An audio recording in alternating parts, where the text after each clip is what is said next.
Twitter's former head of security claims the social media site is rife with bots and fake accounts, warning its lax security leaves users prone to hacking.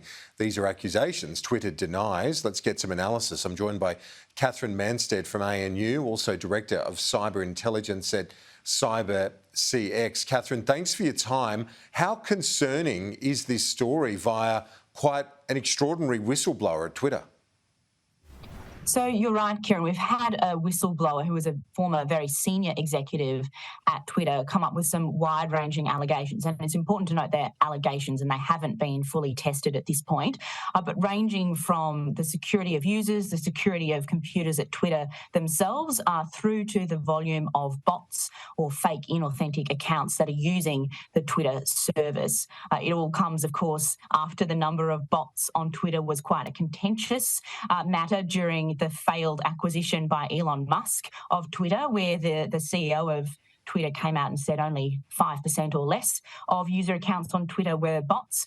This whistleblower is suggesting the number is much higher, and that Twitter's not incentivised to report and identify which accounts actually are bots. So it's not proven yet, they are allegations, but the person making the allegations is someone with a fair bit of respect in the industry, is the former head of security at Twitter.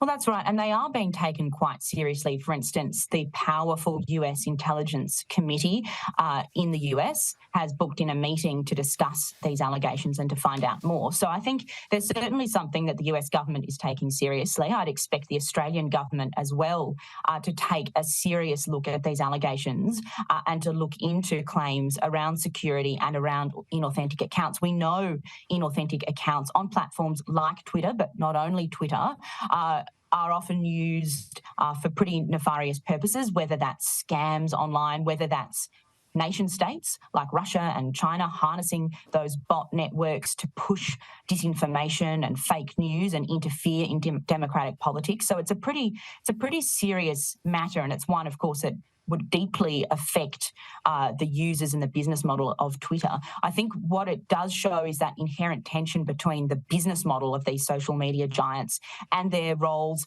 ostensibly as public utilities that are responsible for so much more than just their bottom line.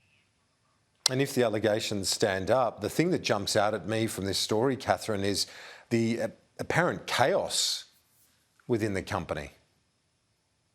Look, it doesn't paint, and it is a very detailed, at times, quite a detailed and serious dossier of some 200 pages. It doesn't paint a particularly bright view of Twitter, but of course that was the author's intent to focus on the flaws. It is also true outside of these allegations that Twitter has done a lot and is on the public record as having done a fair bit to identify bots on its service and to apply higher standards of labelling, for instance, particularly around accounts that are influenced by or held by foreign nationals known to interfere in democratic politics. So I think it's something we should take very seriously, and we should expect regulators, not just in the US but in Australia, to pay attention to. But the devil will be in the detail once we get to the bottom of the content and the truth of these allegations as well.